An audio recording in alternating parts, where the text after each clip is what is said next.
TCU should recognize the 2010 Rose Bowl team as national champions, giving them 3 national championships in their history.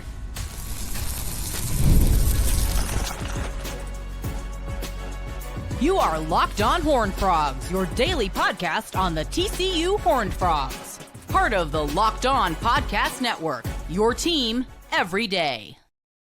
Locked On Horned Frogs, your team every day. I'm your host, Steven Simcox. Been covering TCU athletics for the past 12 years. We're brought to you today by FanDuel. Don't forget, August 26th. It's Future Bets Day on the FanDuel app and at FanDuel.com. NFL and college football future bets. Place those here in a couple days. Sonny Dykes says the kicking game is not a problem. I disagree with him. I'll talk about that later on in the show. We have the full non-conference schedule for TCU men's basketball, and it's tougher than it has been in the past for Jamie Dixon's squad. We'll break that down later on as well. But we start with TCU claiming a national championship in 2010. Starting Monday, it will be game week. I realize that TCU doesn't play until Labor Day, which will be 7 days from this Monday. TCU education on full display there. But for all intents and purposes, it's game week. And they're getting ready for North Carolina. We'll have wall-to-wall coverage of the season opener. But on this Friday, I wanted to have some fun because there was a story that came out earlier this week about the Auburn Tigers. Auburn, until this week, had claimed to be a 5-time national champion. They added 4 national championships to their ledger in their own world, and now they are claiming that they are 9-time national champions. The most recent title they just claimed was in 2004, which was that undefeated team led by Jason Campbell at quarterback. USC and Oklahoma were also undefeated that year. So Auburn did not make the BCS championship game. USC blew out Oklahoma. They were the national champs. Auburn ended up second in the AP poll, but they're going to claim that and a few more throughout the years. And some of the ones that they're claiming, I mean, college football is such a weird and wacky sport. There was a long time where it was a strictly regional game. And at the end of the year, there were all these polls that would come out and would recognize teams. And so TCU has 2 national championships, 1935 and 1938. That 1938 team especially was undefeated, really good football team. 1935, they lost 1 game, but won their bowl game. SMU, the team that beat them, lost their bowl game, and they were declared national champs. And, of course, in 2010, that team that went to the Rose Bowl and had an outstanding season, defeated Wisconsin, a historic moment in college football history, but the Frogs were left out because we're talking about Auburn. Auburn was undefeated that year. Oregon was undefeated that year. Those 2 teams played in the BCS national championship game, and Cam Newton and that squad won it all. But TCU was ranked number 2 in the AP poll that season. And they were undefeated. They had a claim that they should have at least been playing in the national championship game and should have gotten that shot. And if Auburn's going to argue that and say, well, TCU wouldn't have beaten Auburn, they wouldn't have defeated Cam Newton, who had one of the best individual seasons in, college football history. Well, then don't claim 2004 if you're going to say that about 2010, because that was a very, very good TCU football team. I know I don't have to tell you that, but the only game that was really competitive aside from that, 21-19 win in the Rose Bowl where they took down Wisconsin was a 40-35 victory over San Diego State at the Carter. But that was coming off a very emotional 47-7 win on the road against number 6 Utah, where they just completely dismantled the Utes. They beat a ranked Oregon State team that year to open the season 30-21.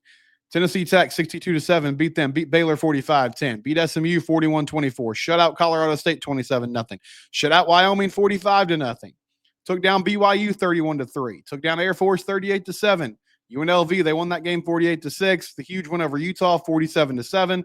They escaped that game against San Diego State, win 40-35. They take down New Mexico 66-17, and then win that Rose Bowl game. A Rose Bowl game that, by the way, everyone said Wisconsin was too big, too physical. They were just going to run at will against that TCU team. That TCU defense answered the bell and made plays and won that football game.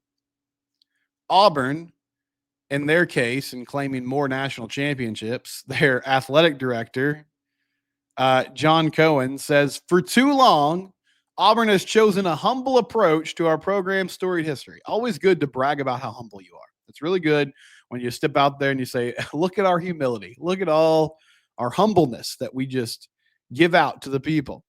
For too long, Auburn has chosen a humble approach to our program's storied history, choosing to recognize only the Associated Press national championships. Starting this fall, we have made the decision to honor the accomplishments of our deserving student athletes, coaches, and teams from Auburn's proud history, Cohen said. Our visible national championship recognitions now align with the well-established standard used by the NCAA's official record book and our peers across the nation. I think TCU should claim that 2010 national championship. Auburn's coming out and saying, well, for a long time, we just, out of humility and the goodness of our heart, we did not recognize our national titles because we just stuck with what the Associated Press said. But now we're going to take a step forward and do this. That 2010 TCU team was unbelievably good. They were undefeated. They took care of business each and every week. Again, they beat a Wisconsin team that was very good that year, and they didn't have a chance to play for a national title, but they won every game they played that season. So I would be totally fine with TCU coming out and saying, you know what? In 2010, we were the national champs. We're going to claim it. UCF did something similar, and honestly, people kind of scoffed at it, but it was the same story. Like, they were a group of 5 team at the time. They went undefeated. I think they actually beat Auburn in that bowl game, funny enough. And, they said, hey, we never got the shot to play, so we're going to claim this national title. Now, I'm going to say something controversial because I've seen a number of TCU fans since the story broke say, hey, yeah, we should claim that 2010 national title. We should also claim the 2014 national title. I don't think they should. I don't think TCU should claim the 2014 national title. I'm all good with 2010. You were undefeated.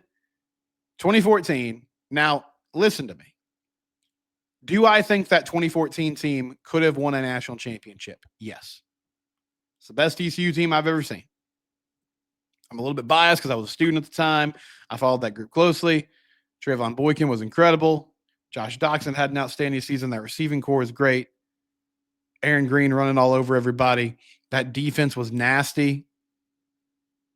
And only loss, we know the story, on the road against a Baylor team that's also very good that year.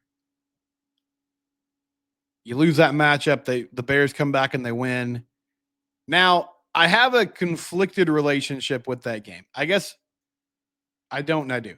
And that was one of the worst experiences as a sports fan in my life.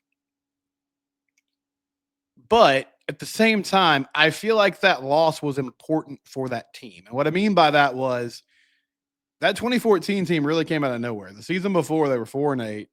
They weren't expected to do much. The win against Oklahoma, which was the week before that Baylor game, was a announcement to the nation that, like, hey, we're here. We're for real. We're a team to beat. Then you turn around and you play great for 3 quarters against Baylor. Things unravel for you in the 4th quarter. However, I think that loss was the momentum and the motivation that spurred them to go throughout the rest of the season undefeated. Because there were a few close calls. West Virginia and Morgantown, field goal at the buzzer to win that ball game. Found themselves in a dogfight against Kansas and Lawrence. And Cam Eccles looper punt return touchdown allowed them to escape with a victory there. I guess that was really it. I mean, they destroyed Kansas State that year in a big game, a night game. That was fun. And they turned around that next week after the Baylor loss and beat Oklahoma State convincingly. They scored 82 points against Texas Tech. I mean, we know the story of that team. And they dismantled Ole Miss in that bowl game. And I understand, like, I believe they could have won a national title if they were in the playoff. But the reason I would not claim a national championship in that instance. Is in my mind, it's different. Like the 2010 team was shut out of one ball game. It was the BCS national championship game. There were only two teams. I think TCU should have been in the playoff, but there were four teams in that playoff, and Ohio State won those two games. Like, I can't in good faith find myself claiming that title. I hope you understand. I think they could have won a national title. I just don't believe they should claim that title. But 2010, to me, that's a different story. I think that team was good enough to win it all. And if Auburn wants to say no, they weren't, well, then don't claim 2004. But I legitimately think that team was good enough to beat Cam Newton and that Auburn team. I think they were better than Oregon that season. And they got shut out of the one opportunity they would have had. Like, it was a two-team field. They didn't make it in. Just in my mind, that's much different than the 2014 situation. But let me know what you think in the comments. Auburn finally saying, you know what? We're going to put our humility down, and we're just going to claim these 9 national championships. College football is the best. It's the only sport where this happens. The NFL, the NBA, like professional sports, you don't see it. It's really across the rest of college sports, you don't see it either.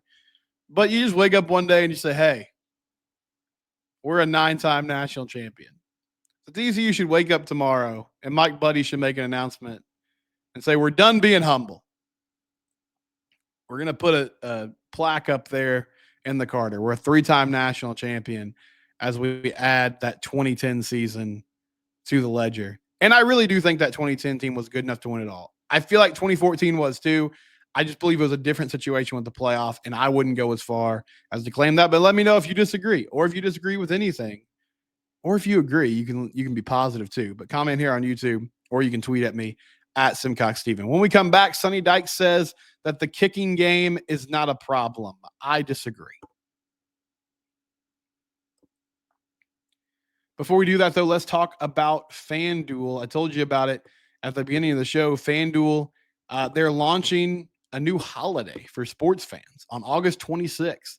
It's officially FanDuel Futures Day, a brand new holiday for football fans who live for bold predictions and preseason hunches. For just 24 hours, FanDuel is giving you deals on NFL season predictions, whether you're calling MVP, eyeing a long shot division winner, or you're ready to crown your Super Bowl champ before week 1 even kicks off. This is your moment. Visit the FanDuel app today and start planning your futures bets now, because Futures Day is one day and one day only. Again, that's on August 26th, so it's coming up quickly here right after this weekend is over. If you think the Bills are finally going to break through and win a Super Bowl, Josh Allen's going to be MVP, do you have a long shot division winner? Do you believe in the Dallas Cowboys? Did you watch that Netflix documentary about Jerry Jones and the Cowboys, and suddenly you think Brian Schottenheimer is the answer? If you do, please let me know so I can request medical attention for you. But you can also place a bet, a futures bet, on August 26th at FanDuel.com or on the FanDuel app. A new holiday for sports fans. FanDuel is where the game starts.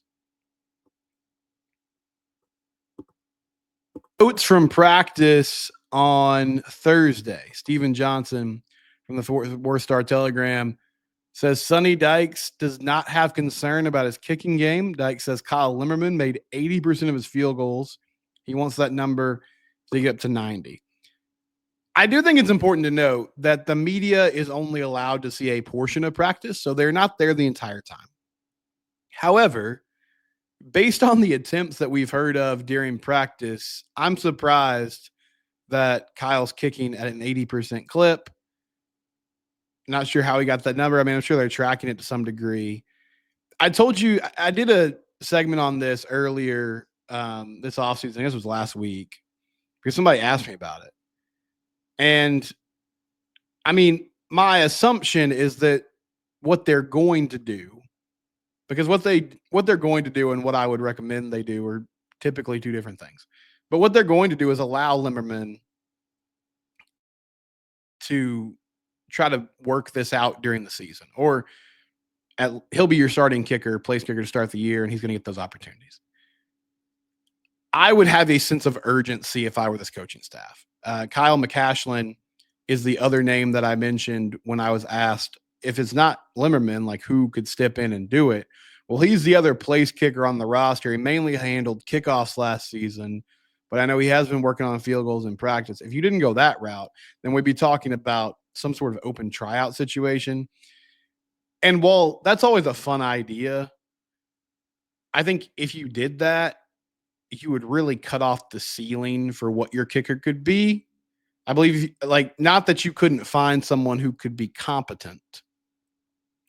I think that if you grab somebody from the student body, though, and threw them in the fire like that, your best hope would be within 40 yards, we feel pretty good about getting 3 points. And it would be intriguing to see how they would approach that in that scenario, because that could also lead to a different idea with your play calling. I've always wondered, teams go for it on fourth down more than ever anyway, whether that be to avoid a punt or to avoid taking 3 points. I've always wondered, if you went into a game or a season as a play caller with the mentality of, we're going to go for it on most fourth downs, how would that change your approach as a play caller? Because you'll see on second down, second and long sometimes, all right, let's just get 3 or 4 yards here to try to set up a more third and manageable. I've just always been curious about that. But I don't think that's what they're going to do. I believe Kyle Limmerman's going to be the guy that goes out there and kicks. Sonny says publicly he's not concerned. Well, for one, like, there's no benefit in Sonny coming out and saying we have a huge problem here. Like, he's not going to do that, most likely. So I don't know what he believes behind closed doors, but I'm hopeful that this team has, and this coaching staff has, urgency about it. Because as a listener pointed out when I was talking about this last week, we're expecting a lot of close games in the Big 12. It's just the nature of it. It's a very even conference, a parity-driven conference. And you're going to be in ball games that come down to one score.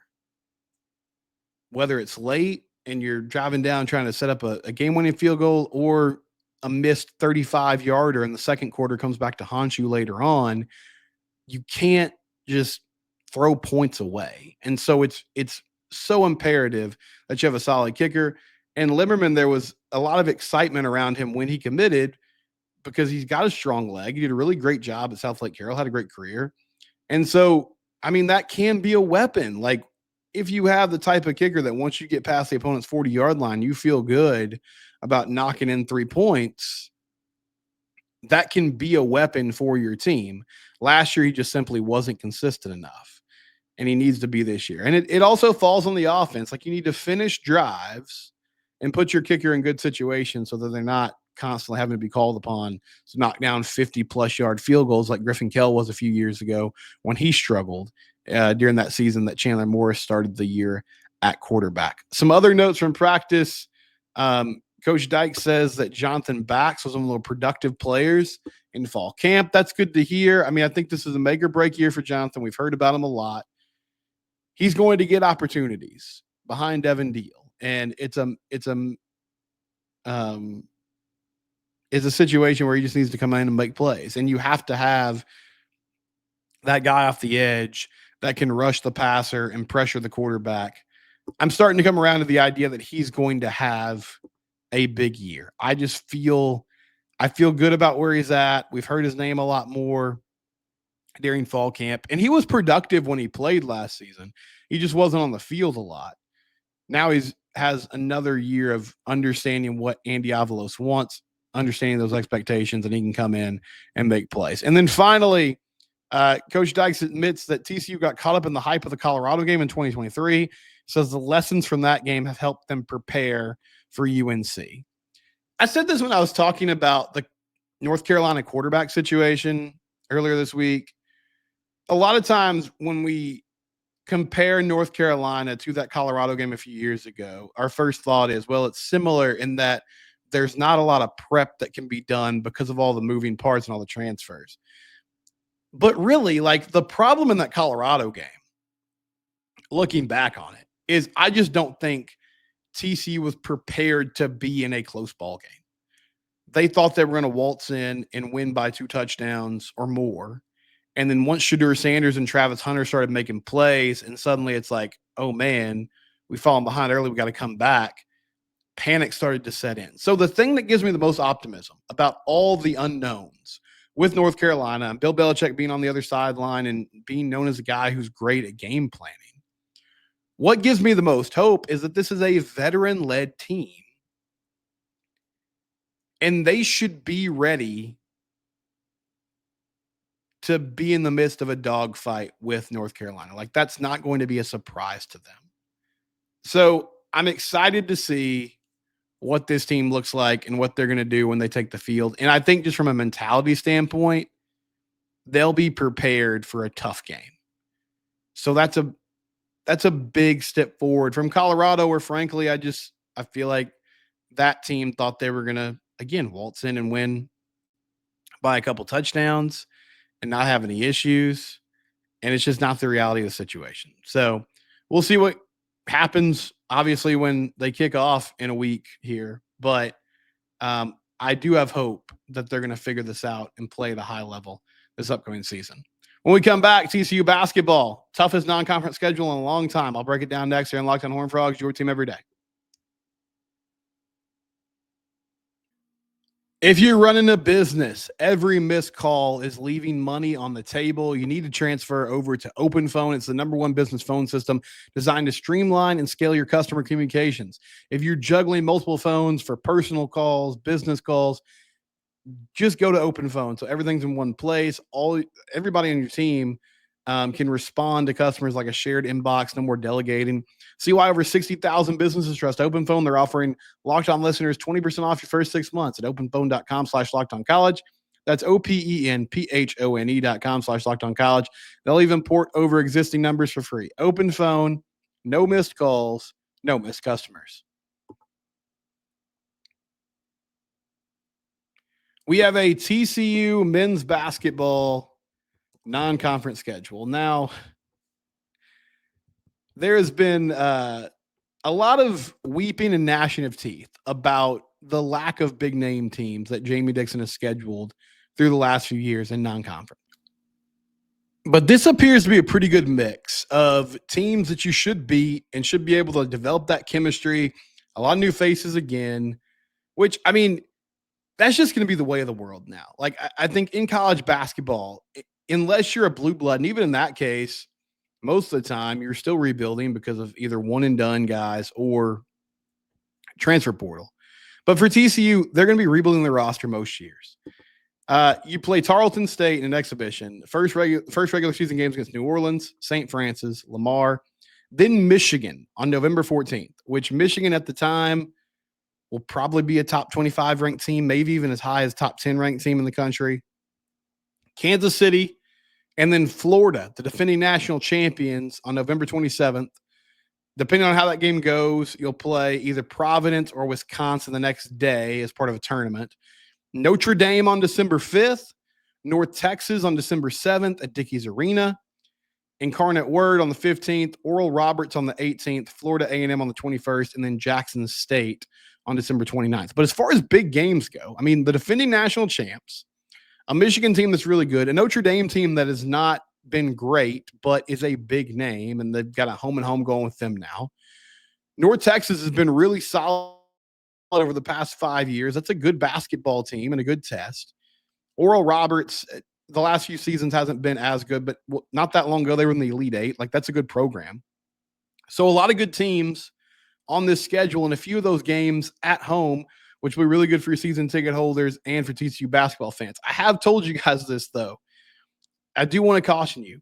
The thing about playing really good non-conference opponents, like the reason that Jamie scheduled like he did was in part because you know you're going to play great teams in the Big 12. So you're going to have to pull off some upsets because you don't want to go into conference play, even if you're playing a good schedule, with like 4 or 5 losses.